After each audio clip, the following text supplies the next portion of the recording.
Bill Gates walks in, and the first words out of his mouth are, "Who the F is the one who says I can't do this?"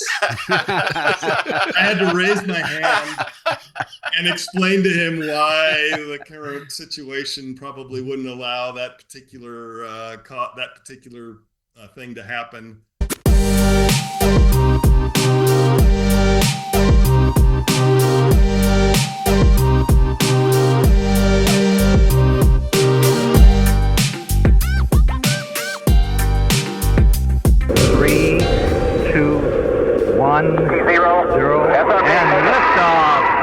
Welcome to this episode of Mission Control. This is your host, Ramon Peralta with Peralta Design, and we launch brands. And we've got a very exciting special edition of Mission Control. It's a Zoom edition that's going to prove to be very educational for our listeners. Please help me welcome our special guest, Gene Burrus, Global Policy Counsel for the Coalition for App Fairness and founder of Burrus Competition Strategies. Welcome, Gene. Thank you. Nice to be here. Glad we could do it by Zoom. I'm sitting in Oregon instead of Connecticut today. You saved some airfare and some turbulence and all of that. So yes, I mean, it's ironic because we started the show on Zoom during the pandemic and have since built out a studio, and we're so proud of it. Because our studio audience lines up outside of it, and they camp out when we have certain guests. So this way, you don't even have to have parting gifts for them. So I mean, it's a win. Not sure people would be camping out for me, but thanks. So I want to start with the name of this organization, the Coalition for App Fairness, because I don't think people even expect apps to be fair. Is that safe to say?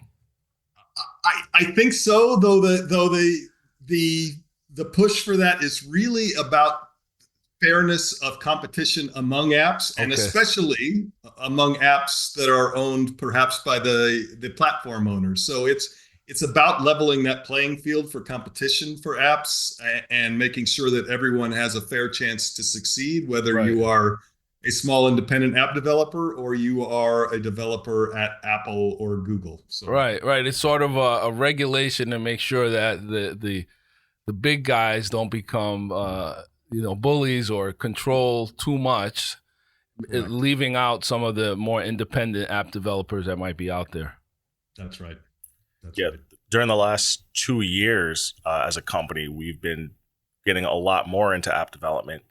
And it wasn't until then realized just still how open the web is. Like, it still seems kind of locked down and tame compared to how it used to be. But the fact that you could just create a website, get hosting, put it up there, and no one can really tell you anything, versus trying to submit anything to one of, whether it's the App Store or the Play Store, you have to jump through so many hoops and then hope that they let you on. It's interesting. That's it's right. Like they control the playground and the sandbox. Yeah, but it's unless you happen to align with their particular business interests, they have the ability to stop you, essentially. Right. It's so is it you just picture like you're sending your app to like Mount Olympus, and then all the Greek gods are kind of like passing the app around and seeing if they give the thumbs up or the thumbs down. I mean, how much industry knowledge do you have on that side, Gene, where like what is that process? Because for us, going through this process now that we're building this app for shopping anyway, you submit and then you just wait, but we don't really know what is going on.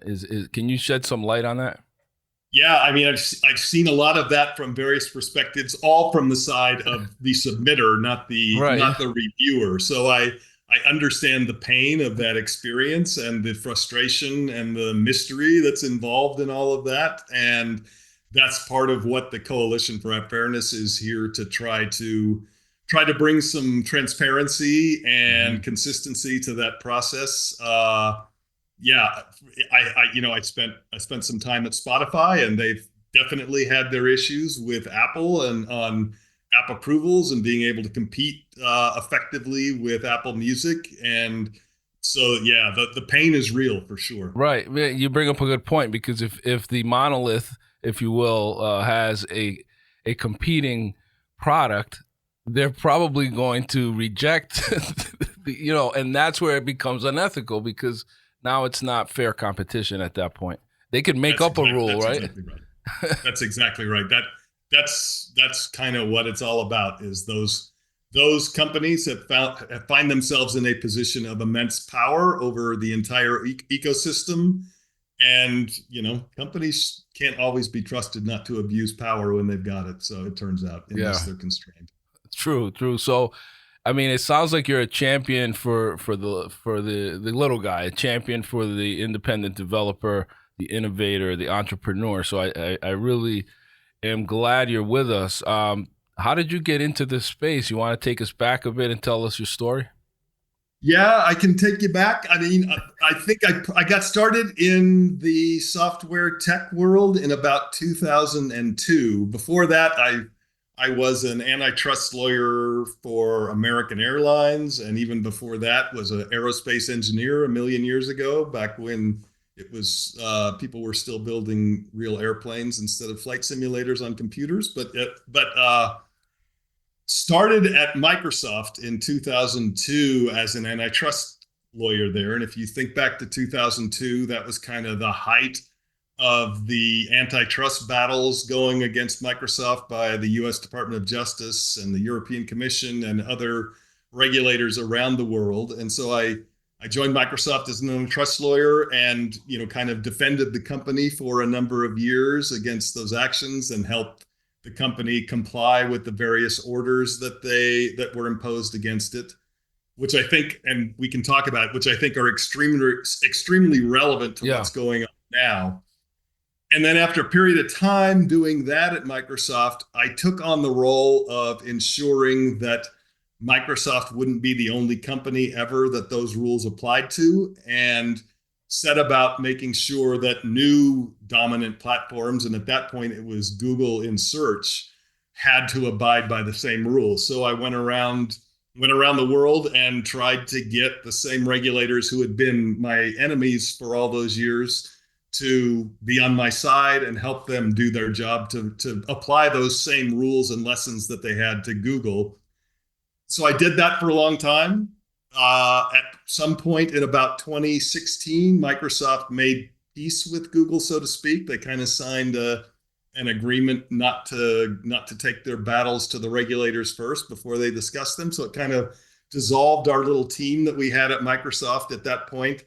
Does this have anything to do with Bing and them having like their own search engine and Google's search engine and so forth? Absolutely. So it had to do with Bing, but at the same point, and it's how I kind of got into the business of helping small independent developers. It wasn't just Bing. It was they were called vertical search engines at that point in time. And so they were everything from small little players that did price comparison shopping sites to maps to, dozens of other independent vendors who shared Microsoft's concerns, and we kind of took them all together to the regulators to constrain Google at that point. So did that for a while at Microsoft, then left the company when the group was dissolved.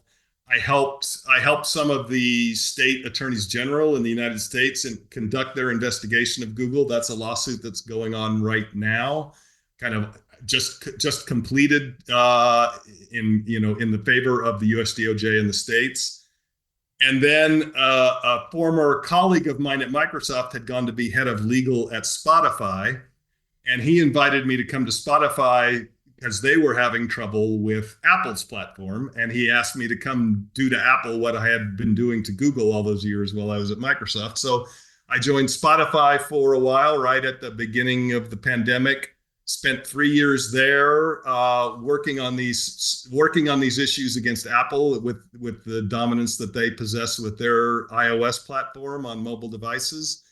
And then the middle of last year, decided to leave Spotify and go out on my own, and have done that, and now do this kind of work for a number of clients. But one of my primary clients is this Coalition for App Fairness, which is a coalition I helped to found while I was at Spotify, and now have carried on a lot of that work that I'm doing now on my own. So yeah, no, it's very noble. I mean, I just can't imagine Can you even quantify how much data Google has on all of us, and what do they do with it? Like, what stops them from using it against us or providing it to other places? Like, what are the checks and balances? The answer is they have pretty much everything you would ever want to know about anybody, and there are very few constraints on how they're allowed to use it or not use it. And then even from I think that's a concern for every individual who, is worried at all about their privacy, for sure.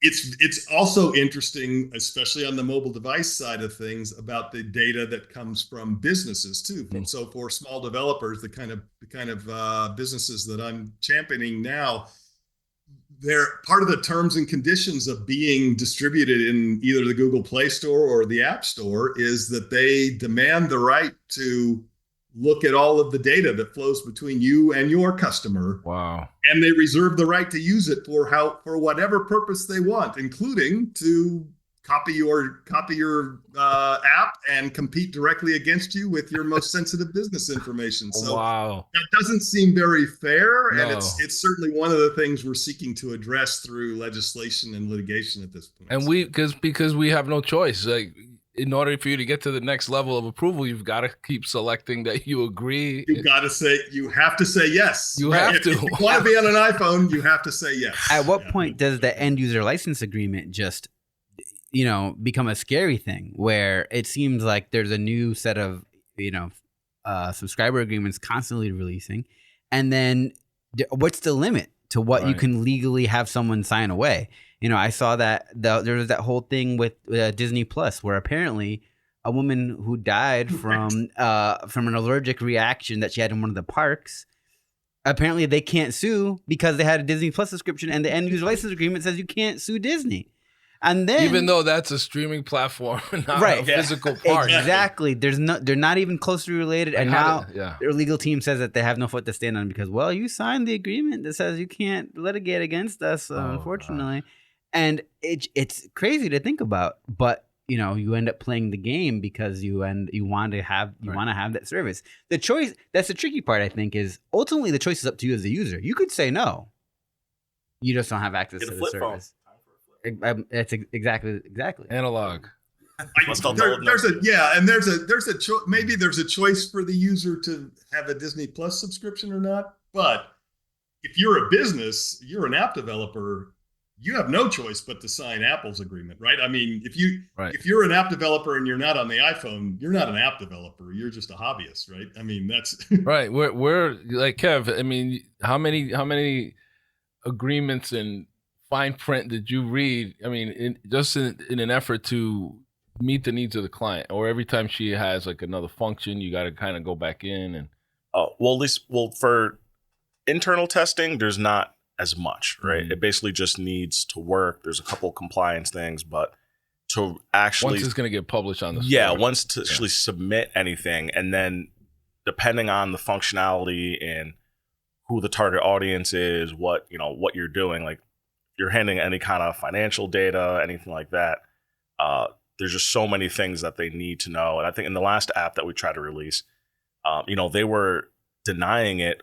And that came down to, I want to say just the location of something in the privacy policy or the location of something. But yeah, it was like they made you jump through a bunch of hoops. And then even with Google, we still had that issue with the account where they even closed our account because they said our information was wrong, and it wasn't. Like something like the business name or something changed. Yeah, it was something to do with like our LLC or being a corporation. It was just some inconsistency where, the LLC and the corporation or it was the legal name of the company. Yeah, it was a DBA on one and not a DBA on the other, and it was enough to. It's probably not even a human. It probably just set off some trigger. To do that. But before we go on, I do want to introduce our team because I failed to do that in the beginning. I just wanted to say, want to introduce Jorge, who's our director of web development. Always on a roll for MissionCTRL. Yeah, I knew it. I see. I knew he was waiting. He didn't want to waste that. He has a new intro every week, Gene. So I had to give him that. And then Kevin's on the soundboard. Good afternoon. Good afternoon. Also, I do have a yeah. big question for Gene now. Yes. While you're working at Microsoft, did you meet the true tech hero, the true innovator, my idol, Bill Gates? Yes, I did. I have a very interesting war story in the first 2 weeks I was on the job there. Actually, I was the antitrust lawyer for Windows at Microsoft, right? And they were having some big meeting, and this is in the aftermath of the DOJ case and the investigations going on in Europe. And I walk into the boardroom at Microsoft, probably two weeks into the job, maybe a little more. And it's a bunch of senior VPs sitting there for some design review meeting. Bill Gates walks in, and the first words out of his mouth are, "Who the F is the one who says I can't do this?" I had to raise my hand and explain to him why the current situation probably wouldn't allow that particular thing to happen. And, he was cussing at me, but we kind of went back and forth and finished the meeting. I went home that night and I told my wife, I said, "Hey, I know we just moved out here from, I didn't quite I know we just got to moving out here, but I might not have a job tomorrow." We'll see. That's amazing. Oh, man, that's great. That's Actually, great. There was a movie called Antitrust that was... Yes, that is very true. It was kind of roughly based on that time period. I don't have a character in it. Okay. Oh, man, I got excited for him. You're the guy that he was yelling at. I remember that scene. Right. I wasn't the only person he yelled at Microsoft, believe me. No, yeah. I mean, the one that I think of is what was the one with wasn't it Michael Anthony Hall was in one of them, Pirates of the Silicon Valley? Is that the one? And it was more about Steve Jobs and Bill Gates, like with the UI and how WYSIWYG and Yep. Those early days where it's like Windows kind of all of a sudden was like a replica of what Apple was doing as far as their user interface was. Yep. What became the de facto UI that we're all used to now, no matter what. Right. Yep. No, that preceded my time a little, Microsoft. Yeah. Probably more around 93, 95. Right. But yeah. Right. We're dating ourselves a little bit, but I think you also alluded to, and maybe it's not. You guys can chime in because this is going beyond my pay grade as far as the technology side. But whether it's closed, or open, meaning like with Microsoft, you could get a Dell, an HP, an Acer. But with Apple, they've seemed to have kept their technology under wraps for the most part. Where I think there was a company back. I'm trying to think who was. It wasn't Mac, but it was another brand that they had licensed to. But that was like short lived. Were you involved in any of that with the antitrust, like Microsoft controlling the operating system? That was a lot of the subject of the case. The way they licensed Windows to the OEMs like HP and Dell and IBM back then. Definitely, that was part of the case. Though I think some of that open versus closed depends a great deal on how you look at it. So, yes, it's true that iOS is only available on iPhones and iPhones are only available with iOS. That's definitely true. But I think especially from the developer perspective, ironically, we're in this fight today with Apple, I think, because they learned some lessons about why they lost the PC battle to Windows, and it wasn't just because Macs were more expensive or the other things.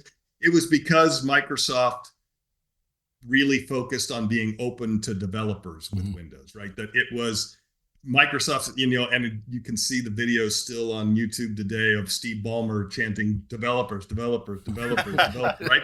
That wasn't fake, right? Yeah. Microsoft loved developers and knew that developers were the key to making PCs work and do interesting things. And it's why Windows won. Now, fast forward to 2008, 2009, and Apple releases the iPhone.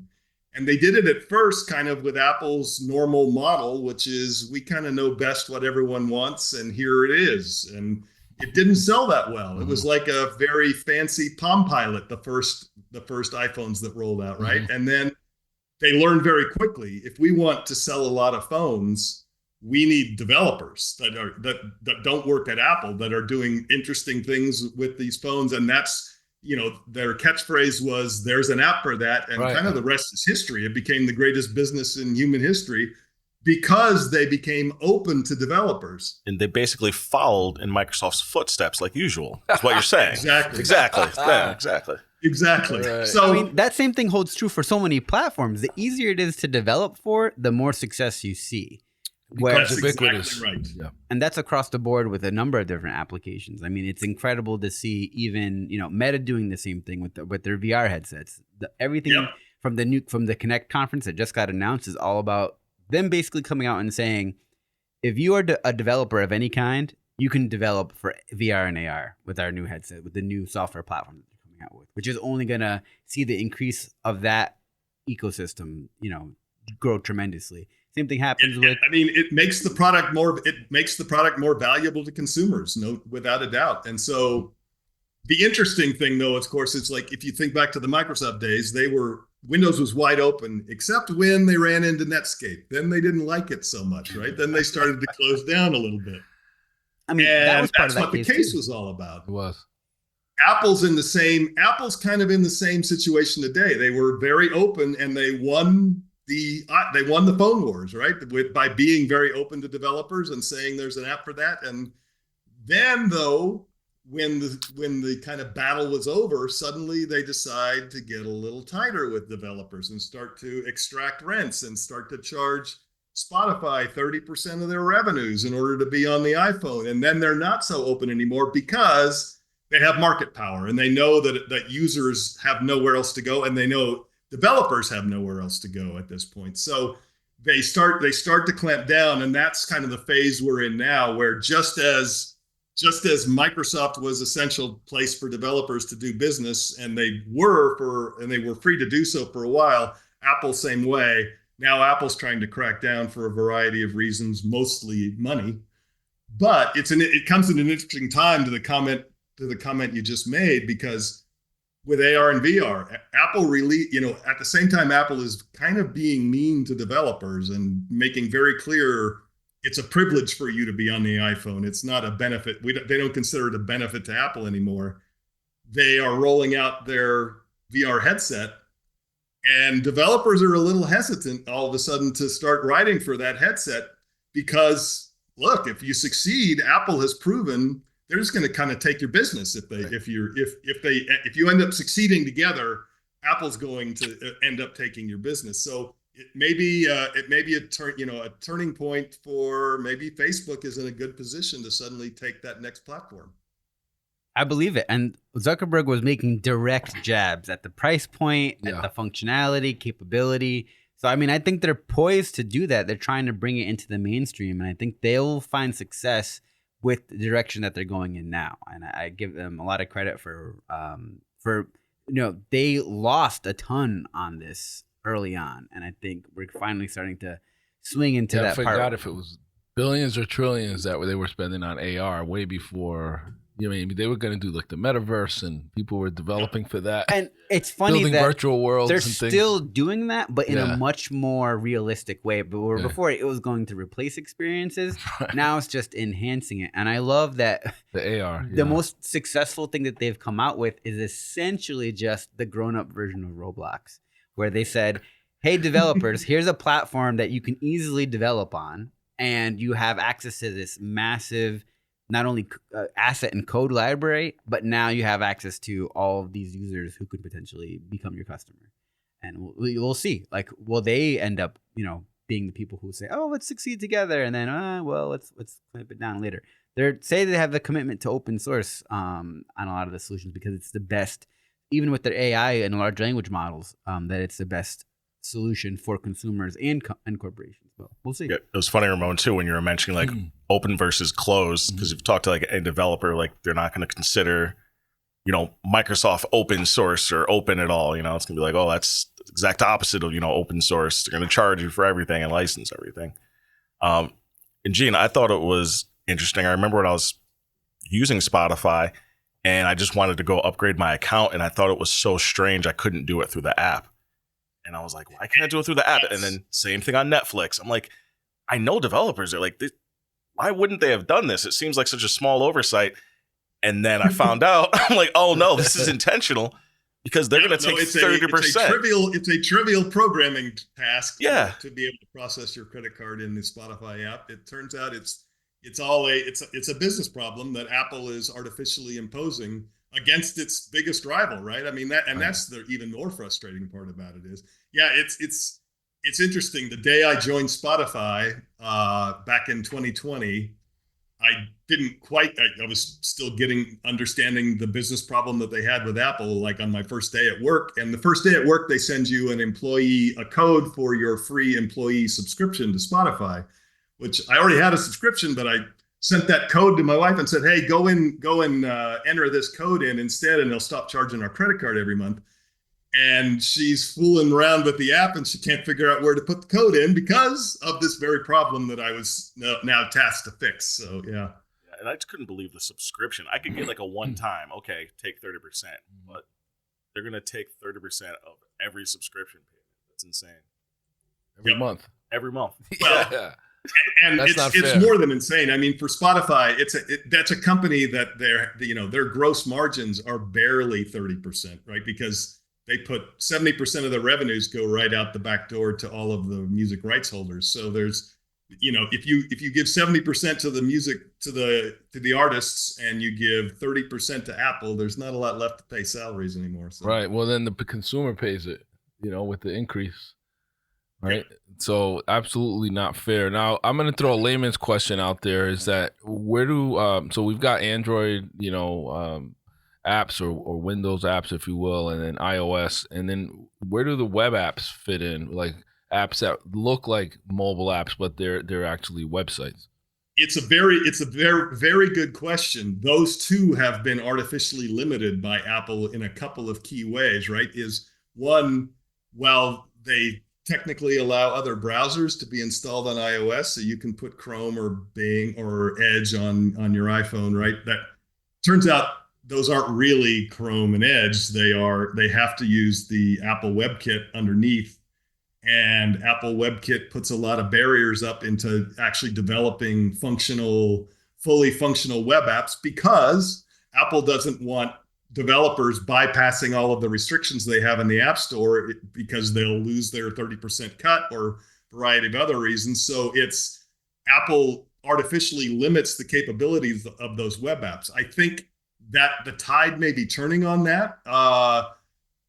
In Europe, for example, the new Digital Markets Act that was passed in 2022 and went into effect in 2022 is supposed to allow third-party web engines to be finally usable on iOS. Apple's resisting to some degree that, but I think as that starts to come into force, and I think as other countries start to see that web apps are a great alternative to traditional native apps, that we will see that emerge as a way that developers can get onto the iPhone and compete with a lot less interference from Apple if they happen to be competing with something Apple does, or they happen to be doing something that Apple decides they like a big cut of. So I think it's a coming technology, but it's been kind of artificially held back by Apple all these years.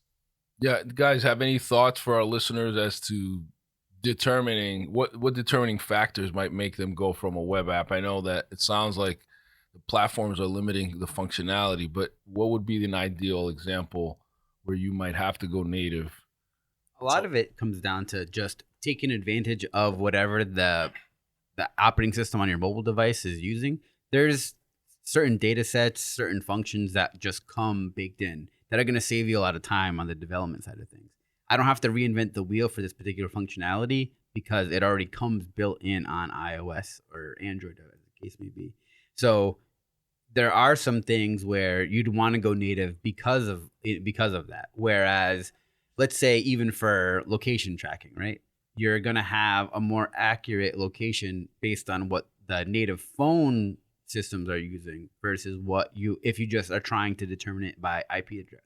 You're not going to have the same level of accuracy unless you're taking advantage of that. Other things like, let's say you're building a health app. You can have people enter in that data manually, or sync it to another service. But a lot of the appeal of the, let's say, the Apple ecosystem is that it's all built into this same thing. So if you already have your smartwatch, it's already tracking your steps. That's already data that your app can now access. So there's a lot of it comes down to, native functions that you can pull right from what's already built on the phone, rather than you figuring out a solution on your own. Yeah. Kev? Well, it's also assuming Apple lets you get some of that data. Also true, but right. But yeah, I think a lot of it comes down to how it's going to be used. Because we know a lot of our clients have come and they're like, I need an app, just because it was like, oh, big buzzword. They have a business. They heard they need one. And it's like a simple website or web app would do them justice. So in the use case with shopping anyway, right? Originally, all the functionality was going to be on the app. And then when we looked at it, because there were kind of two use cases, there's like the organization and there's the actual user. And the more we thought about it, not even from, like I said, the financial standpoint of, well, if you're charging organizations, you're going to lose, 30% right off the bat if you go with one, any charges through the app. But also, what are these organizations going to be doing, right? Are they going to be doing a lot of this on their phone? Do they really want to run through a lot of these reports on their phone? Kind of thinking of the UI, UX, where they're going to be, like they're going to be at their desk at work. Do we want to force them to have to pull out the phone if they're already at their desk? Whereas the users for the app, the whole point is to kind of catch them while they're mobile and while they're out, while they're in the store. Hey, I'm shopping anyway. So that way it's like, okay, that lent itself towards actually having the mobile app. We want to re-engage them with push notifications. So that was like, okay, definitely we want the user for the app, right? If you want to be able to, hey, re-engage, push notifications, like Jorge said, better location tracking, get them on the go. Definitely the app. Yeah. Gene, let's go back to this, the Coalition for App Fairness, because you snuck in there that you were also a founder. So yes. That's pretty cool. So was there a situation where you guys had a coffee shop? Like when did how many, like the idea, that's fascinating to us because we launch brands and we love, ideas are a dime a dozen, but it's the execution. So tell us what that was like. Did you guys sketch this out on a napkin? What happened? Kind of. So, what happened was, if you think back to 2020, there were a few companies that were willing to be vocal against Apple, and there aren't that many actually, because a lot of people, you guys know better than I do, that if you get on Apple's wrong side and they don't approve you, or they decide to kick you out of the App Store for some reason, you're out of business, right? So there's no like, well, my lawyers will sort it out in 10 years from now, I'll finally get a check from Apple. That's not really a very good answer. So there were a few companies, and Spotify was one of them, that had filed a lawsuit in Europe and were quite vocal against the abuses that they were suffering at the hands of Apple. There were a few other companies in the same boat. One of them was Epic Games, who had I don't know if you remember, back in 2020, they put out this kind of spoof on the old 1984 Apple commercial, only now it was Apple was Big Brother and Epic Games with Fortnite was coming in to smash the Big Brother screen. It's amazing how they had decided to be so well. That campaign hit so well. It's also interesting, that whole marketplace within a marketplace thing, in that, as a business owner, let's say you were the owner of the App Store or the Play Store, would you want a competitor saying, hey, you can come here and download your apps instead? Mm-hmm. You know what I mean? Right. You're literally inviting the wolf into the, to the sheep's den at that point. So, it's an interesting, I see some of it from that perspective. You wouldn't want somebody to put their store in your store. It's like Target saying, okay, you want this mini Walmart in your Target, right, with competing prices and everything. So definitely something to think about. But I think that they did have a valid point, and it's interesting how that's impacted this whole audience, just because folks have had to kind of play Apple's game if you wanna even be in the ring. Yep, I think that's exactly right. So Spotify, Epic, some of the companies, and then the other larger company that was out there making a little noise was the Match Group. So they make all of the dating apps, and it turns out they have to pay 30% of their revenues to Apple and Google too. And so the three of us were out there publicly, and we kind of got together and said, hey, we need a vehicle to go, make people understand what's happening in the mobile app ecosystem and help educate legislators and help educate enforcers, and provide a place for smaller companies to come and make their problems heard too. And the coalition succeeded at that. There's a lot of companies that have come from places we didn't expect or know about, and they came out to tell their stories, and many others have come and joined and are able to do so because they aren't publicly exposed to Apple and can at least get their story told by people like me without having their business exposed to potentially being shut down by Apple or Google. So it's been a successful thing. I think we've been a strong voice, especially in the halls of lawmakers in Europe, in the UK. We just got passed a law this year that is going to come into effect by the end of the year that I think will have